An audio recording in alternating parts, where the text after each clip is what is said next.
metalik korpusda täze umlu kameralar geldi. Demir korpus. Boy koyan kameramız kuhnyaya koyuldu. Şu yanın abzorunu polunuz talep. Yine hormatly müşteriler, bizim Türkmenistan kanalı öz işine başladı. Karabey Ustanovka'ya geldik. Şu köçede o yaşlılar çıkıp duran yerde cayı var dostlar.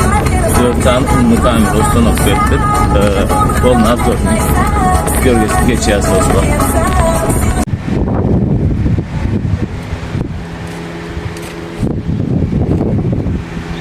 Yine dostlar Ustanovka'mıza geldik.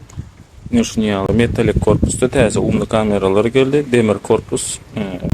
Korkmat bildeşler vatandaşlar. Sizler için en umut kaçısı da plasma değerler dostlar.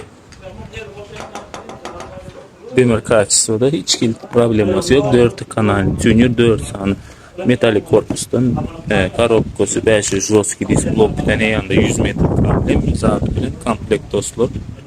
Polunu Ustanovka'mızı edip olanlar sonuçcaya polunu geçen dostlar. Ne dostlar yani kimi geliriz metalik korpusunda düşünüyorum karobkocuya koyuyor. Şu zatlarına yağış soğuk çırp değmedi.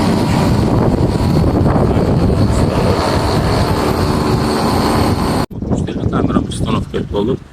Kameramızın abzoru şu varatanın bilin. Şu maşının duran yerine aya. Şu taraf bilen şu açısı. Boy koyan kameramız kuhnyaya koyuldu. Şu yanın abzorunu polunuz talep. Hava. Azıcık kıra almadı. Doksun sağ tarafa. Hava. Ömüne düştü. Mutlu gördük. Asmışı bu kadına da oraya.